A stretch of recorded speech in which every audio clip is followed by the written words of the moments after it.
Ibadah itu nggak bisa karena hobi saja atau keinginan sekilas, tidak. Antum harus punya rencana. Ya. Mau tahajud nggak bisa cuman ingin saja, yang lain juga ingin. Semua ibadah itu mesti ada rencana. Ya. Mau haji harus ada rencana. Ya, kapan berangkatnya? Makanya kata Quran pertama kali waktu tentukan. Al-hajju ashhurum ma'lumat. Ya, Al-Baqarah 197 itu. Dari waktunya, perencanaannya, materinya, segalanya. Di ibadah itu mesti direncanakan. Ya. Termasuk merencanakan kapan lingkungan kita bisa baik nih. Ya. Jadi jangan disesali aja. Umat Islam itu bukan umat penyesalan. Ya. Apalagi umat yang menghukumi diri, awas, penyakit iblis yang pertama diresapkan dalam diri manusia, yang pertama diresapkan itu penyakit kepalang tanggung. Sudah merasa begini, ya sudahlah, nggak akan berkembang. Iblis diusir oleh Allah dari tempat dia, ya, di akhirat itu, kemudian diberi kesempatan untuk taubat. Dia nggak taubat. Ya, Adam taubat, ya, ketika melanggar perintah Allah, Adam makan buah yang dilarang itu, Adam taubat. Al-Baqarah 37, fatalaqqa Adamu min rabbihi kalimatin fataba alaihi. Adam taubat, iblis enggak, karena sombongnya itu. Ya, dia malah minta kepada Allah, sudah tanggung dihukum Allah, diusir Allah, tanggung, sekalian aja minta kesempatan untuk menggoda Adam dan anak cucunya. Penyakit kepalang tanggung itu pasti ada warisannya itu pada manusia itu. Ya, coba deh kalau disebutkan Indonesia pasti jelek aja. Ya. Oh, di Amerika orang-orang bisa antri dengan rapihnya. Di Indonesia tuh. Di Jepang orang-orang bisa menjaga kebersihan dengan baik. Di Indonesia tuh. Ya. Di Eropa segala sesuatu tertata dengan rapi dan indah. Di Indonesia tuh, pasti ada aja sementara orang berpikirnya jelek gitu. Ya. Itu penyakit yang diwariskan oleh setan itu, oleh iblis. Padahal tidak seutuhnya begitu. Ada kesempatan-kesempatan untuk dirubah. Kenapa Anda tidak rencanakan? Kenapa tidak direncanakan? Ya. Nah itu Masya Allah, nilai yang diterapkan oleh Allah kepada kita. Kalau ingin mendapatkan kebaikan dalam segala hal, bikin rencana dulu, siapkan dari awal. Termasuk Anda saat akan masuk surga, rencanakan dari sekarang surga yang mana. Ya. Di pola ibadah itu dari situ. Nanti setelah merencanakan surganya di mana, turunkan amalannya. Dari amalan itulah turunkan lagi rencana untuk mengerjakan amalannya. Misal, saya berikan uraian cepat. Secara umum tingkatan surga itu sampai ke Firdaus itu dibagi 4 bagian. 1 surga tingkat tertinggi bersama Rasulullah.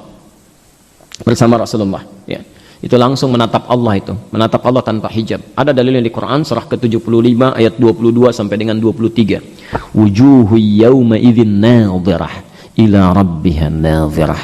Insyaallah. Pada hari itu ada orang yang wajahnya gembira luar biasa, gembira. Ya, dia nggak mikirin surga, nggak mikirin apa-apa, saking gembiranya. Kenapa? Ila rabbiha nadhirah, karena bisa langsung melihat Allah tanpa hijab. Ya, artinya kalau lihat Allah tanpa hijab berarti di surga itu, nggak mungkin di luar surga. Ya, tingkat tertinggi. Itu golongan pertama. Dan mereka orang-orang yang dicintai oleh Allah Subhanahu Wa Taala, dicintai Allah. Nah, syarat dicintai Allah itu di Quran ditampilkan syaratnya 1. Ikuti Rasulullah. Ya, sehingga bersama Nabi dia di surganya. Quran surah 3 ayat 31 itu. Qul in kuntum tuhibbunallaha. Lalu kita katakan, Allah, kami ingin di surga tingkat tinggi. Ya, ingin kami ingin cintai engkau. Bagaimana caranya? Maka turun ayat, Qul, katakan Muhammad, in kuntum tuhibbunallaha. Jika kalian serius mencintai Allah, fattabi'uni. Ikuti saya, ikuti Nabi. Ya, bukan cuma salatnya, tidak. Ya, dari bangun tidur sampai tidur lagi. Ya, cara bangun tidurnya, makannya, minumnya, berjalannya, kita ikuti semampu kita. Maka kalau itu sudah dilakukan, turun cinta Allah. Yuhibbukumullah. Karena itu nanti dalam satu hadis Nabi pernah menyampaikan dari riwayat At-Tirmidzi, man ahabba sunnati, siapa yang mencintai sunnahku, ikuti Nabi dalam setiap hidupnya. Faqad ahabbani, dia tunggu telah mencintaiku. Waman ahabbani kana ma'i fil jannah, dan siapa yang mencintaiku akan bersamaku lekat di surga. Tingkat tinggi. Masa antum gak kepikiran mau tidak bersama Rasulullah? Padahal dalam hidup gak pernah ketemu, dirindu-rindukan sampai nunggu 15 abad nih, di mimpi pun gak pernah lihat, masa di akhirat gak lihat juga? Ya. Kalau di dunia antum bisa meninggal, tapi di akhirat gak ada meninggal lagi. Ya. Apa selama abadi di akhirat gak bisa lihat Nabi? Rugi. Maka dari sekarang bangun, lu keluarkan amalannya ikuti Rasulullah, mulai keluarkan, rencanakan. Ya, Bulan ini belajar bagaimana Rasulullah bangun dari tidurnya. Kumpulkan keluarga, sampaikan. Besok belajarnya kita bangun tidurnya tidak langsung bangun. Duduk dulu, usap sebagian bekas ngantuknya. Bacakan doa bangun tidur. Mulai sekarang selama sebulan hafalkan 10 ayat terakhir surah Ali Imran. Ya, ikuti Rasulullah. Praktekkan. Ketika Anda baru melakukannya ingin karena Allah, nanti kita akan bahas pas bab niat. Misal meninggal seketika satu keluarga, Masya Allah, itu yang paling indah itu. Yang paling indah. Dapat itu. Ya. Seperti Utsairim yang pernah saya ceritakan. Ya. Diajak masuk Islam oleh Sa'ad bin Mu'az, pikir-pikir. Begitu pas masuk waktu perang Uhud, dia menyatakan, ya Rasulullah, aslamtu, saya siap masuk Islam, bersyahadat orang ini. Belum ruku, belum sujud, belum sholat, belum apa-apa. Tiba-tiba ikut perang dalam Uhud, meninggal, wafatnya syahadah, syahid meninggal. Kata Nabi, ini orang paling beruntung di muka bumi, modalnya sedikit masuk surga dia, sedikit saja. Ya. Antum berniat sudah istighfar, yang lain-lain ditepikan. Istighfar itu kan menggugurkan dosa. Ya, lihat, kalau Allah sudah cinta dengan seseorang, yang pertama diberikan dosanya gugur. Teruskan ayatnya, Quran surah 3 ayat 31 itu. Yuhibbukumullah wa yaghfir lakum dzunubakum. Antum sekarang berusaha, saya ingin dapatkan cinta Allah, saya ikuti Nabi. Ketika niat itu ditampilkan, dosa-dosa itu sudah Masya Allah. Ya. Dengan istighfar antum, dengan memohon kepada Allah diberikan kekuatan, yang lalu-lalu disesali, memohon kebaikan, itu digugurkan, dikosongkan dosanya. Begitu kosong, baru bangun tidur, alhamdulillahilladzi ahyana ba'dama amatana. Begitu amatana, tek, malaikat datang, assalamualaikum, tiba waktunya untuk pulang. Masya Allah. Dan amalan pertamanya amalan mengikuti sunnah Rasulullah, surganya bersama Nabi itu. Modalnya sedikit, dosanya gugur, tingkat paling tinggi. Cuman amatana, plak. Ya Masya Allah. Mau seperti itu? Nanti malam ya pas doa gitu, tek, pas amatana, ternyata mimpi, bangun lagi. Wah, itu satu, surga tingkat pertama. Kedua, ada surga di taman surga. Indah sekali itu, indah sekali. Quran surah ke-51 ayat 15 sampai dengan ayat 23-nya itu. Masya Allah, itu indah itu, saking indahnya kami sering bacakan itu. Innal muttaqina fi jannatin wa uyun. Sementara orang takwa ada tinggalnya di taman surga. Ya. Bagaimana keindahan taman surga itu? Akhidhina ma atahum rabbuhum. Kalau ingin apa-apa, itu langsung Allah yang memberikan tanpa perantara. Ya. Quran surah 51 dari ayat 15-nya. Kalau surga lain, itu yang kasih pelayan surga. Namanya wildanun mukhalladun. Kalau sekarang pengen minum, ini gelasnya masih biasa. Tapi nanti bi aqwabi wa abariq wa ka'sin min ma'in. Ya. Bapak pengen minum misalnya, masuk ke surga biasa, misal. Begitu mau minum baru kepikiran datang pelayan surga. Cantik ya, luar biasa Pak. Kata Nabi, ma la 'ainun ra'at wa la udhunun sami'at wa la khatara 'ala qalbi bashar. Belum pernah terbayangkan, belum pernah dilihat, belum pernah didengar bagaimana keadaannya. Dibandingkan istri bapak sekarang pun jauh. Jauh, Masya Allah. Ibu juga begitu, dilayani oleh siapa Bu? Pangeran surga datang, gantengnya luar biasa, tak terbayangkan kemilaunya, membawa gelas-gelas dilapisi oleh emas berkilauan dengan mutiara, indah sekali, tak terbayangkan. Jauh ketika ibu melihat bapak, jauh. Masya Allah. Indahnya luar biasa itu. Itu surga biasa, taman surga Allah yang kasih tanpa perantara. Kun fayakun ada, nggak usah dibayangkan. Ya. Innahum kanu qabla dzalika muhsinin. Sebelum mereka masuk ke situ, di dunianya itu punya amalan-amalan tertentu. Muhsin orangnya. Apa amalannya? Rencanakan, keluarkan dari sekarang. Kanu qalila minal laili ma yahja'un. Satu orang itu kalau malam sedikit dia tidurnya. Bahasa Quran, qalila, sedikit, ma yahja'un, tidurnya. Dibanyak dia ibadah. Salatnya, zikirnya, istighfarnya. Jadi waktu malam itu cuma sedikit buat istirahat. Ya, coba lihat deh, lihat, Masya Allah, antum sesibuk apa sih? Ya, coba lihat sahabat Nabi misalnya, dari Abdurrahman bin Auf, Utsman bin Affan, yang sering saya ulang-ulang itu, Umar bin Khattab, sibuk, ada yang pebisnis, keluar masuk Madinah, bolak-balik, padat aktivitasnya, bisa masih sempat tahajud sampai khatam Quran, bisa gitu ya, sahabat Nabi. Ya. Lihat, bukan sahabat, orang biasa ada, salafus saleh itu, para imam. Abu Hanifah 40 tahun itu wudunya nggak batal dari Isya sampai subuh. Abu Hanifah 40 tahun. Ya. Tidak batal wudunya dari isya sampai subuh. Dipakai apa itu? Sampai ketika dimandikan, itu sahabatnya mengatakan, engkau telah membuat repot kami yang hidup setelahmu. Ya. Maksud membuat repot itu, amalan kamu susah kami ikuti. Ya. Mau diikutin agak susah, 40 tahun itu. Ya. Ada Imam Asy-Syafi'i, ada Imam Ahmad bin Hanbal, ada Imam Malik. Itu keberkahan waktunya luar biasa itu. Ya. Malamnya itu sedikit, Allah jaga, berikan kekuatan. Nikmat. Ya. Kalau sudah dekat dengan Allah itu, yang mustahil bagi manusia diberikan. Nah, ini ada orang bukan sahabat Nabi, ya kan? Bukan juga masuk tabi'in, ya, bukan jadi ulama besar. Artinya surganya belum jelas, ya, hisabnya menegangkan, amalan masih berantakan, waktunya habis untuk hal-hal yang di luar ibadahnya, malamnya habis, ada nontonnya, ada begadangnya, ada macam-macamnya, untuk ibadah nggak ada sedikit pun. Ya, padahal malam itu waktu yang sangat indah untuk ibadah. Rencanakan, ya, rubah. Ya, orang-orang, masya Allah, yang mulia itu, yang dijamin dengan kemuliaan akhirat, itu polanya sederhana. Kalau urusan ibadah, sedikit-sedikit mereka kerjakan. Tahajud, sedikit-sedikit tahajud, sedikit-sedikit puasa, sedikit-sedikit baca Quran, tingkatkan. Tapi kalau urusan dunia, sedikit tidur, sedikit makan, sedikit tekan. Banyak makan, nafsunya naik. Ya, kalau sudah banyak nafsunya naik, terlalu kenyang dalam makanan, itu untuk ibadah jadi malas. Ya, ngantuk. Ya. Ada orang sedikit-sedikit zikir, ini ya, ngobrolnya sedikit. Nah, itu taman surga.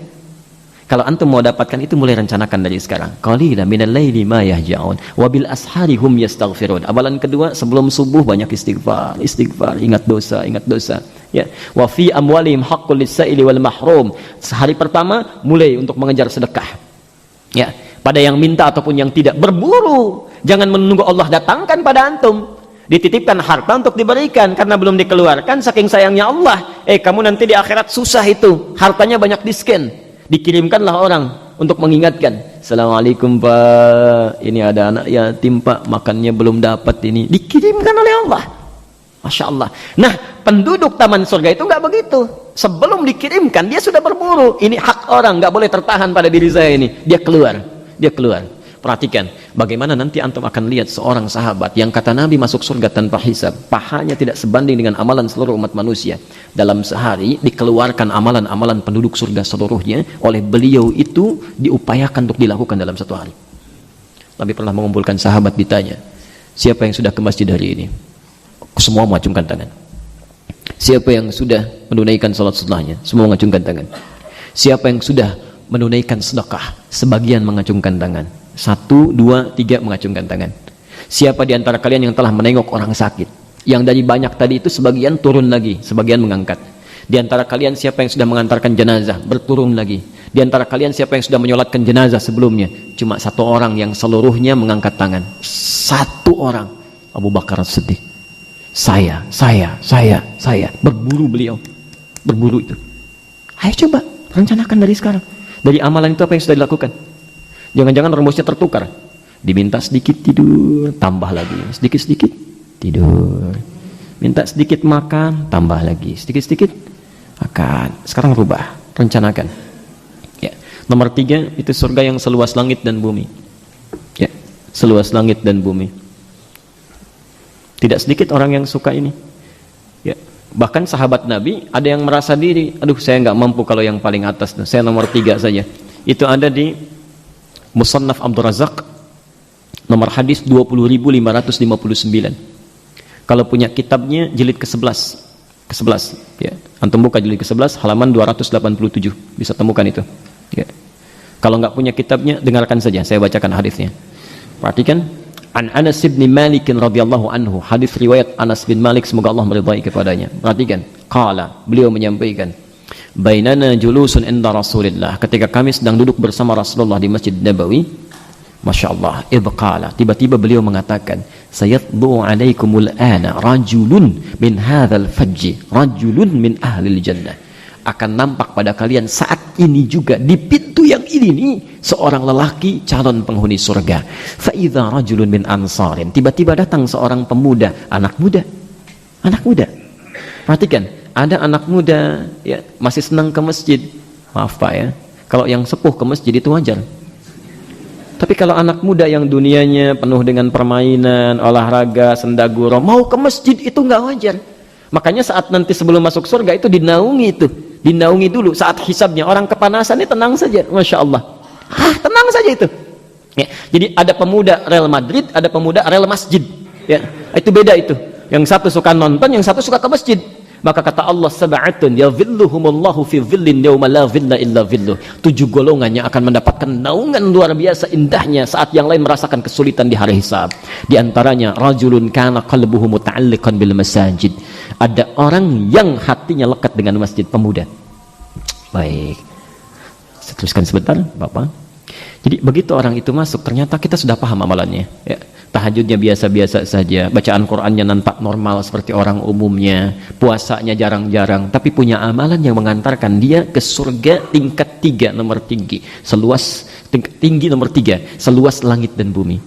Apa amalannya? Kita lihat di Ali Imran ayat 133 sampai 134 itu. Untuk merencanakan ya. Wasari'u ila maghfirati min rabbikum wa jannatin arduha as-samawati wal ardh. Segera tobat, ayo tobat dulu ya. Tobat, ingat-ingat dosa. Karena kalau masih ada dosa susah, masih banyak ganjalan. Ya. Jangankan masuk surga, ya, dosa itu menghambat untuk ibadah. Menghambat untuk ibadah. Jadi kalau orang banyak dosa, untuk ibadah itu malas. Awas hati-hati. Kalau antum malas ke masjid, malas ibadah, bahkan malas yang ibadah standar ya. Salat itu standar. Jadi kalau ada orang masih malas salat, pasti ada dosa dalam dirinya. Keluarkan dulu. Keluarkan. Bagaimana bisa masuk surga, ibadah aja nggak bisa. Ya. Oh, hati-hati ya. Sekali lagi, baik tidak akan bertemu dengan buruk. Kalau antum sulit tergerak melakukan kebaikan, yang buruk agak cepat-cepat, itu artinya ada dosa dalam diri. Harus keluarkan. Rumusnya wasari'u, percepat, jangan ditunda. Percepat untuk istighfar, mohon ampunan kepada Allah. Sara'a itu pikiran pun jangan. Jadi begitu ingat dosa, segera seketika minta ampun. Ya. Begitu antum banyak pikirkan, maut bisa datang lebih cepat tanpa harus antum pikirkan. Ya. Saya mau istighfarnya malam aja sekalian tahajud biar lebih khusyuk. Begitu keluar dari Masjid As-Salam, datang malaikatnya, baru dibuka pintu mobil, mau masuk, yang keluar malaikat maut. Assalamualaikum, tak pulang. Baru rencana tuh. Jangan banyak direncanakan kalau tobat itu. Amal yang direncanakan itu istighfar. Setelah itu dambakan minimal bisa masuk surga seluas langit dan bumi. Disediakan bagi sebagian orang takwa. Apa amalannya? Alladzina yunfiquna fis sarra'i wad dharra wal kadhibina al ghaidha. Banyak berbagi dengan orang. Kalau belum mampu tahan amarah, jangan marah. Sudah nggak bisa ngasih, marah lagi. Ya. Wal afina 'anil nas. Ada orang salah, cepat maafkan. Tidak mudah itu. Tidak mudah. Antum rajin sholat, belum tentu bisa menahan amarah. Sholatnya memang rajin, begitu keluar dari sini sendalnya hilang. Semua diinterogasi, DKM ditanya-tanya, gimana sih merawat masjid gak bagus, sendal sampai hilang. Padahal yang hilang sendal jepit aja biasa. Masya Allah, hebohnya itu luar biasa, bikin status. Masya Allah, tidak mudah itu. Makanya orang yang menahan amarah sanggup, itu artinya hatinya luas. Luas. Maka akan diganti dengan surga yang lebih luas dibanding keluasan hatinya, seluas langit dan bumi. Yang terakhir, yang keempat itu kelas ekonomi, saya istilahkan biasa saja. Jadi di surga, di Qur'annya disebutkan jannah saja, jannatin, tidak dilukiskan seperti apa keistimewaannya. Tapi oleh Nabi, kelas ini pun kalau masuk ke dalamnya, itu keindahannya belum pernah dilihat oleh mata, belum pernah didengar oleh telinga, belum pernah dibayangkan dalam pikiran. Karena itulah Kitabus Siyam di Al-Bukhari, nomor hadis yang pertama, ada seorang Arab Badui merasa, saya amalan pertama nggak bisa, yang kedua susah, yang ketiga tidak memungkinkan, maka ditunggangi yang keempat. Datang pada Nabi, ya Rasulullah, ajarkan pada saya amalan yang ringan, nggak usah berat-berat. Dengan amalan itu saya bisa masuk surga. Pintar pertanyaan itu. Pintar. Orang kampung datang pada Nabi, bertanya, cerdas pertanyaannya itu. Ajarkan pada saya amalan yang sangat ringan, tapi bisa masuk surga. Modal sedikit, keuntungan banyak. Baik, kata Nabi, cukupkan engkau menunaikan yang fardu saja. Salatnya yang fardu, salat sunnah nggak usah. Selama hidup nggak usah salat sunnah, fardu aja. Puasanya yang wajib aja, Ramadan. Ya, sunnah nggak usah. Ya, kalau kamu istiqamah dengan itu, walaupun tidak mengerjakan yang sunnah, masuk surga. Kata orang ini, saya akan tunggangi yang fardu itu tanpa pernah mengerjakan yang sunnahnya. Fantalaqa, maka pergi orang ini. Kata Nabi, law istaqama dakhalal jannah, atau in aflaha dakhalal jannah. Ya. Kata Nabi, kalau dia istiqamah dengan amalannya, masuk surga. Cuma nggak diterangkan surganya di mana, jannah saja. Tapi masih beruntung surga juga. Ya, surga juga, Masya Allah. Di kalau masuk surga itu sederhana. Kalau pengen cuma surga saja, yang fardu kerjakan surga. Ya, cuma kualitasnya agak tidak seperti yang pertama. Ya, tayyib. Antum rencanakan, begitu caranya. Bukan ibadah dulu. Jugu-jugu sholat saja. Antum dunia bisa direncanakan, kenapa akhirat tidak? Coba kalau melamar pekerjaan itu, kan direncanakan dulu ya. Pertama kali kan yang salarinya cukup bagus. Dia ada pekerjaan, ini gajinya 5 juta, yang satu 50 juta. Pilih mana? Tuh, 50 juta. Yang 5 juta bisa sholat, enak, nyaman, tentram. Yang 50 juta susah sholatnya, susah ngajinya, sip-sipan. Pilih mana? Dan tidak ditemukan gaji 50 juta enak sholat. Tidak mudah. Perhatikan. Dalam dunia pun antum bisa ada kualifikasinya dulu, rencanakan dulu. Akhirat tuh gitu, turunkan dulu. Baru setelah itu keluarkan amalannya, antum tunggangi amalannya, begitu caranya. Ya. Termasuk kalau belum ada kebaikan, rencanakan. Yuk, siapa teman-teman yang sudah biasa ngaji Al-Fattah, kita buka nih. Rencanakan tempatnya di mana, seperti Nabi desain. Keluarkan tuh fikih sirahnya. Di sirah itu jangan cuma jadi cerita. Jadikan inspirasi dalam kehidupan, karena sirah itu dibuat untuk jadi teladan. Laqad kana lakum fi Rasulillahi uswah, bawa itu praktekkan dalam hidup, jangan cuma kisah jadi ingat-ingat. Betul ya, rame ya, kalau menyenangkan tertawa, kalau sedih menangis, haru, tapi nggak pernah dipraktekkan, rugi. Cuma jadi kisah saja, bawa dalam kehidupan. Teman-teman 10 orang biasa ngaji, nggak usah tinggi-tinggi dulu, nggak usah luas tempatnya, kumpul satu tempat, ngaji dengan baik, tebarkan keluarga. Kalau sudah nikmat, menyebar, istiqomah, rencanakan. Buat dari sekarang. 4 tawaran surga. Sudahkah dibuat dari hari ini? Pulang ke rumah, kumpul dengan keluarga, diskusikan. Kita nanti mau masuk kemana? Karena Allah sudah sediakan satu tempat di surga untuk satu keluarga besar. Saya sudah sering bacakan Quran surah 52 ayat 21 itu, satu tempat. Diskusi. Ibu mau di mana, Bu? Surga yang mana? Tingkat 1 sama Rasulullah, amalan tidak mudah, ya. Hati-hati. Tingkat 2, taman surga langsung diberikan Allah. Tingkat 3, seluas langit dan bumi, lebih luas dibanding komplek ibu tinggal sekarang. Tingkat 4, di surga indah, tapi nggak disebutkan keadaannya. Pilih mana? 1, 2, 3, 4.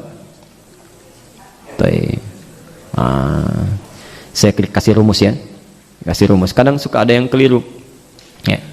Kalau Anda ingin memilih rumus kebaikan, yang paling tinggi dulu. Paling tinggi. Bersama Rasulullah. Karena ketika Anda simpan target paling tinggi, maka nanti keinginan untuk mengamalkan lebih banyak amalannya. Kalaupun nggak sampai di surga nomor 1 ini, nyangkutnya jelas minimal nomor 2. Ya. Kan Nabi pasti tahajud kan? Nabi pasti senang sedekah. Antum kerjakan itu, nggak sampai pada yang pertama, nyangkut nomor 2. Nggak sampai nomor 2, nyangkut nomor 3. Nggak sampai nomor 3, masa sih nggak masuk yang keempat? Nggak. Tapi kalau antum cara berpikirnya, yang penting masuk surga lah, nggak usah muluk-muluk misalnya, kelas ekonomi aja. Begitu nggak sampai ke kelas ekonomi, nyangkutnya di mana? Ini jadi persoalan. Ya. Jadi antum ambil yang lebih tinggi dulu, keluarkan amalan. Jelas sampai sini? Baik, kembalikan ke hadis. Walakin jihadun, kalau sudah terbuka kebaikannya, jihad, antum mesti berjuang. Pertama, rencanakan untuk mempertahankan amalan dan meningkatkannya. Mulai sekarang visinya keluarkan dulu surganya. Dan tolong jangan egois ya, sendirian aja. Ya, ajak keluarga. Nabi aja bangunkan keluarganya. Ali diberitahu, Fatimah diingatkan, tahajud. Antum kok sendirian aja sih? Hati-hati. Tetangga juga sama tuh, kerabat. Ya, masa antum olahraga bareng-bareng, makan sama-sama, diskusi sama-sama, di surga terpisah kan nggak enak. Ya. Begitu antum mau naik tingkat tinggi, Assalamualaikum Pak, duluan ya. Naik aja. Temannya begini aja, Allah. Kenapa nggak antum ajak saat di dunia? Barangkali saking sayangnya Allah percaya dengan antum. Ini saya titipkan kamu, pada kamu menjadi tetangga, karena cuman kamu yang bisa ajak dia. Sudahkah Anda saat datang ke sini mendoakan tetangga? Atau jangan-jangan suka mencelanya saja? Ya. Begitu keluar dari sini olahraga, keluar rame gitu kan, dilihat. Tuh lihat Pak, tetangga saya, sudah bertahun-tahun tinggal di samping masjid, nggak pernah tersentuh untuk ke masjid. Lalu tugas Anda apa? Seorang ustaz pernah bertanya, seorang syekh, apa hukumnya lelaki yang tidak pernah ke masjid? Wah, maka orang mulai menjawab, haram hukumnya syekh, dosa hukumnya syekh, tidak dibenarkan itu. Masya Allah. Maka syekhnya menjawab, hukumnya Anda ajak dia ke masjid. Jadi, Masya Allah, apa yang telah kita lakukan? Mencela itu tidak menyelesaikan persoalan. Hilangkan itu mencela dan sebagainya, hilangkan. Ada itu ajak. Kalau belum orang sesuai dengan tuntunan yang baik, Anda doakan. Jangan dicela. Ajak dia, tunaikan pada kebaikan, lembutkan hatinya. Itu poinnya. Ya, jelas sampai sini? Baik. Masih ada waktu? 5 menit mungkin ya, sampai jam 6 itu. Nah, sekarang kalau Anda bertanya, Ustadz sudah direncanakan. Baik, kami sudah punya rencana, amalannya yang ini. Siap-siap. Insya Allah ke surga bergandengan tangan tingkat paling tinggi bersama Rasulullah, bahkan dijemput oleh Nabi. Ya, karena Nabi menunggu-nunggu itu. Saya sering sampaikan, Masya Allah, Nabi Rasul sangat sayang umatnya. Begitu mau masuk surga, Masya Allah, ya, malaikatnya bertanya, Man ant? Siapa kamu? Muhammad. Saya Muhammad. Kata malaikat penjaga surga, umirtu alla aftah hadzal bab qabla an tadkhul. Saya diperintahkan untuk tidak membuka pintu surga ini kecuali engkau yang masuk duluan. Maka Nabi menunggu umatnya sampai berkumpul, baru masuk. Padahal beliau bisa masuk sendirian. Ditunggu. Antum tuh ditunggu. Siapkan dari sekarang. Siapkan. Pulanglah ke rumah. Ngobrol dengan keluarga. Apa yang salah dengan diri kita nih? Jangan-jangan kita pulang belum siap untuk bertemu. Ayo siapkan. Yuk bikin rencananya dari sekarang. Kalau sudah siap maka jahadu. Jahadu. Nah, jahadu itu artinya perjuangan secara fisik. Perjuangan secara fisikal. Di antum sudah punya rencana, buktikan lewat perjuangan fisik. Mulai. Misal, yuk saya agak percepat. Hari ini ada kesempatan sholat ke masjid. Kan masih dibuka peluangnya ya? Belum ketemu besok. Masih ada 4 waktu tuh. Zuhur, asar, maghrib, isya. Ya, bagi yang ikhwan, yang laki-laki. Antum rencanakan. Saya akan ke masjid Zuhur, masjid anu. Asar, masjid anu. Jam sekian, keluarkan jamnya. Ya. Ibu mulai pasang statusnya di BBM itu, Bu. Ya. Waktu sholat di sekitaran Bekasi. Zuhur jam sekian, asar jam sekian, maghrib jam sekian, isya jam sekian. Masya Allah. Ibu nggak sempat ke masjid, dibaca statusnya oleh teman-teman yang ikhwannya, yang laki-laki, yang perempuannya, mereka ingat sholat, ibu dapat pahalanya. Masya Allah. Ayo, cara berpikirnya itu ibadah aja. Yang jelek tuh tinggalin. Kenapa sih kalau bisa bikin yang baik antum memilih yang jelek? Kalau bisa membagi yang baik, cari yang ada pahalanya. Kenapa cari-cari yang tidak penting? Yang nggak penting dimasukin. Panas sedikit bikin status, panas hari ini ya. Emang kenapa? Ya sedikit ya, Masya Allah. Cari yang baik-baik, cari yang baik. Nah, kalau sudah direncanakan, siapkan jahadu. Fisik kita sudah memulai. Kaki mulai langkahkan. Ya, malam mau bangun, mata mulai disiapkan. Tak, itu jahadu, perjuangan fisikal. Puncaknya nanti dalam mempertahankan izzah agama, ya, mempertahankan izzah agama. Nah, yang ingin saya maksudkan, mari kita lihat, Nabi menyampaikan di hadis ini, kalimatnya menggunakan kata jihad. Ya, setelah ijtihad menggunakan jihad. Ya, perhatikan jihad perjuangan fisik. Seakan-akan Nabi menyampaikan, antum kalau sudah mendapatkan situasi yang nyaman, pertahankan situasi itu bukan hanya dengan rencana, menatap dengan baik, tapi sekalipun ada yang berusaha mengacaukan situasi itu, ya, mengeluarkan antum dari kebaikan, pertahankan, sekalipun jiwa mesti dikorbankan. Jelas sampai situ? Karena itu ada syariat jihad dalam agama. Jihad itu bukan nyerang orang. Jihad itu mempertahankan izzah Islam dan muslimin ketika diserang orang. Ya, ketika ada orang berniat buruk, rumah aja kemalingan kan dipertahankan. Ya. Nggak ada maling datang menyatroni rumah misalnya, begitu dibuka, tok ketahuan, Pak, daripada sembunyi-sembunyi silakan langsung masuk aja, ambil apa yang diinginkan. Nggak ada. Pasti dipertahankan tuh, minimal teriak kan. Kalau urusan dunia saja antum mempertahankan, masa urusan surga antum mau diambil orang antum diam kan? Tidak. Ada syariat itu, tapi bukan nyerang orang, bukan tembak sembarangan, tidak. Ya, ketika dilecehkan, ketika diserang, itu ada kewajiban kita mempertahankannya, itu puncaknya. Jadi kalau antum sudah ada kenikmatan, assalam, taklim enak, macam-macam, orang ganggu, boleh dikirim orang mengacau dan sebagainya, nah itu pertahankan. Termasuk mengejar ibadah dengan kebaikan. Quran terakhir, Quran surah 2 ayat 214. Saya tutup di sini.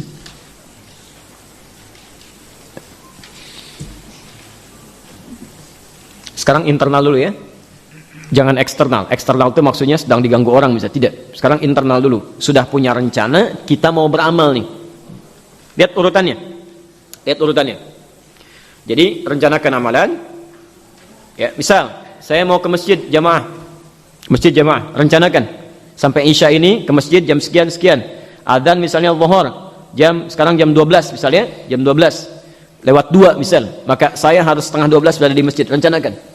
Nah, saat antum sudah merencanakan itu, maka ujian Allah akan mulai turun untuk menguji kesungguhan, keseriusan kita. Ya.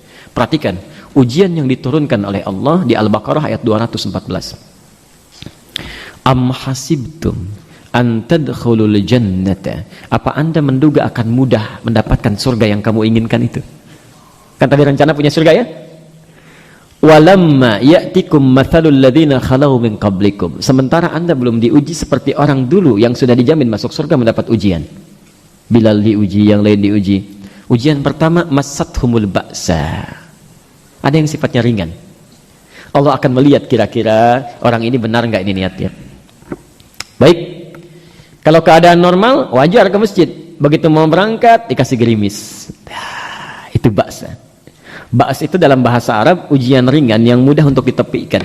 Antum mau lewat misalnya, tiba-tiba ada, maaf, pohon sedikit saja yang ranting kecil mengganggu lewat, antum ambil, dibuang misalnya ke tempatnya. Itu dalam bahasa Arab mereka akan menyebutkan la ba's. Ya, la ba's, mudah untuk diatasi. Ya akhi kaifa haluk? Bagaimana kabarnya? Dijawab la ba's. Maksudnya saya punya sesuatu masalah tapi gampang bisa saya atasi. Ya, diserap ke dalam bahasa Indonesia menjadi labas, lewat la ba'sa. La ba'sa, lewat. Baik. Jadi kalau antum sudah melewati yang ini, berarti sudah mulai meningkat tuh kualitas imannya. Dikasih yang pertama. Karena biasanya nggak pernah ke masjid, sekarang mulai ke masjid, kasih oleh hujan. Hujan kan sedikit. Ya. Tapi kalau dikasih gerimis sudah banyak alasan, berarti belum serius. Dipompa lagi tuh.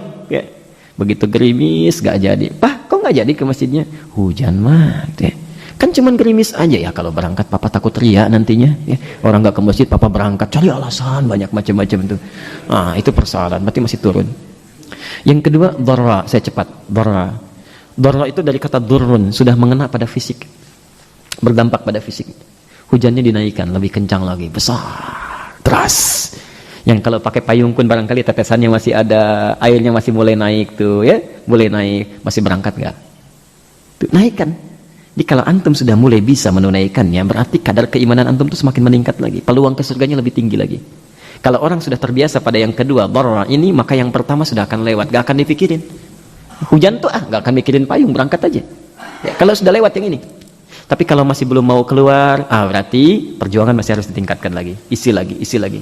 Yang terakhir, wazulzilu, zilzal. Zilzal itu bahasa Arabnya gempa, ya, gempa. Idza zulzilatil, gempa, digoyang. Jadi ada tingkat ujian yang sudah mulai menggoyang hati. Ya, sudah mulai kadang-kadang, kenapa ya Allah saya mesti mengalami ini? Ya, padahal saya rajin sholat, rajin puasa, rajin zakat, kok masih terjadi juga pada saya? Itu tingkat paling tinggi itu, tingkat paling tinggi. Karena Allah itu kalau sudah cinta pada seorang hamba, bukan dikasih dunia, dikasih musibah. Ya, kasih musibah supaya dengan musibah itu lebih lekat dengan Allah. Allah itu cemburu, maha pencemburu. Jangan ada dunia yang dia pikirkan, ingin dipikirkan tuh hanya Allah saja. Kalau sudah dekat dengan Allah, maka segala yang dianggap kurang itu akan dikembalikan dengan sangat luar biasa berlimpah. Berbahagialah antum kalau sedang menjalani kebaikan, tiba-tiba kehilangan dunianya misal. Ya. Wah, perusahaan jadi bangkrut, ini jadi bermasalah, macam-macam. Itu dibuat oleh Allah supaya namanya sering disebut. Itu tingkat paling tinggi. Ya, dulu pun ada yang mengatakan hatta yaqula rasulu walladzina amanu ma'ahu mata nasrullah. Sampai Rasul dan orang beriman pada masa itu pernah mengatakan, ya Allah kapan pertolongan kau akan tiba? Ya. Ada itu, akan ada situasi itu. Ya Allah, saya ingin mendekat tapi persoalan tidak pernah tuntas. Kenapa begini? Allah yakinkan pada hati antum, itu antum sedang mencapai tingkat yang paling tinggi. Allah sedang turunkan cintanya, cepat ambil, jangan tinggalkan. Ya. Gak pernah ke masjid, begitu masuk masjid keluar sendal hilang, yakin pasti ini ujian. Besoknya datang lagi sepatu hilang. Allah, kenapa begitu saya mau ke masjid kok hilang? Misal, kalau antum tidak punya rumus ini, kesimpulannya akan terlalu jauh. Barangkali hamba belum siap menjadi hamba yang soleh, gak ke masjid lagi. Allah. Padahal mungkin Allah sedang ingin menghilangkan yang haram yang masuk dalam diri itu. Karena yang haram itu tidak layak bagi orang yang sudah dicintai oleh Allah. Yang haram itu rezeki para pencuri. Pencuri itu nggak akan ngambil yang halal. Ya, dia akan ngambil yang haram. Karena makanannya yang jelek. Ya, makanannya yang jelek dengan perbuatannya jadi haram. Bukan berarti kalau kehilangan berarti haram, gitu ya. Kan begitu. Dengan perbuatannya dia mengambil sesuatu yang buruk. Jadi kalau antum misalnya sudah ikhtiar kemana-mana tidak didapatkan, itu yakinlah bahwa Allah sedang ingin mengambil sesuatu yang tidak tepat untuk antum. Dah. Alhamdulillah Allah telah menghilangkan beban pada saya supaya nanti ketika dia hisab ringan hisab saya, kan enak. Coba, maaf ya, yang antum sekarang pegang, yang antum rasakan, tinggali, itu titipan atau milik sendiri? Titipan. Sekarang lihat sini, saya mau titipkan misalnya pada Pak Ihsan. Pak Ihsan nitip mobil ya, 1, diterima apa? Terima. Sekarang ada 10 orang nitipin mobil lagi, diterima? Terima. 100 orang nitipin mobil lagi, diterima? Maaf Pak, ini bukan parkiran. Mulai bikin tuh ya. Jadi umumnya orang kalau menerima titipan tuh nggak mau banyak-banyak. Kamu banyak-banyak karena capek merawatnya. Kamu banyak-banyak, sedikit aja cukup lah, supaya saat diambil itu oleh pemiliknya bisa mempersembahkan dengan kebaikan. Saya nitipkan handphone, dikembalikan, oh LCD-nya rusak, belakangnya ada tulisan, ini ada coretan, nomor kontaknya ganti semua misal. Bagaimana perasaan saya? Allah titipkan pada antum harta benda dalam kehidupan segalanya dan akan ditanya. Itu titipan. Normalnya orang nitip itu selalu ingin menerima sedikit, tapi ada orang paling aneh di muka bumi. Aneh ini, bukan di sini, di luar. Aneh. Begitu dititipkan oleh Allah supaya mempermudah hidupnya, dia pengen banyak. Titipkan sepeda, ya Allah nggak cukup rasanya sepeda, hamba ingin motor. Kasih motor. Duhai Allah, dengan motor hamba sudah bisa ikhtiar, tapi ada tempat yang belum bisa hamba jangkau kecuali dengan mobil. Padahal angkot sudah disediakan, rezekinya sudah diberikan, minta lagi banyak. Begitu mau ke surga, masya Allah. Maaf, terlalu banyak yang menghambat dia untuk cepat melaju ke surga karena banyak yang di-scan. Jadi kalau dititipkan sesuatu, prinsipnya sesuai kebutuhan aja. Jangan banyak keinginan, capek hidup dengan keinginan itu. Capek. Mau makan, sesuai kebutuhan, yang penting tayyib, halal, tayyib, selesai, makan. Tapi kalau banyak keinginan, malam mau makan, nasi goreng Tanah Abang kayaknya enak ya. Ayo Pak, berangkat, udah lama nggak makan itu. Berangkat, keinginan tuh. Padahal nasi di situ ada, lauknya lengkap, Allah sudah kirimkan rezeki. Kena macet di jalan terus sampai jam 11. Nyampe Tanah Abang tutup nasi gorengnya. Allah. Udah pulang nggak tahajud gitu kan, nggak makan juga, keinginan tuh. Capek hidupnya, capek ya. Sampai sini dulu ya. Sampai sini dulu. Baik. Jadi kalau antum ingin dapatkan itu semua, yakin ya. Kalau sekarang ada yang sedang kena musibah, masalah dan sebagainya, jangan putus asa. Antum dipercaya oleh Allah karena bisa mengatasinya, pasti sanggup itu. Saya tutup dengan ayat. Karena itu ketika Anda sudah bisa melakukan semua ini, maka diturunkanlah ayatnya. Kalau 214 ya, 214 tadi kan ada masalahnya ya. Nah, ketika masalahnya sudah bisa diatasi, cabut duanya tuh, ambil, tempatkan di tempat yang terakhir. 142 Ali Imran ayat 142 ya.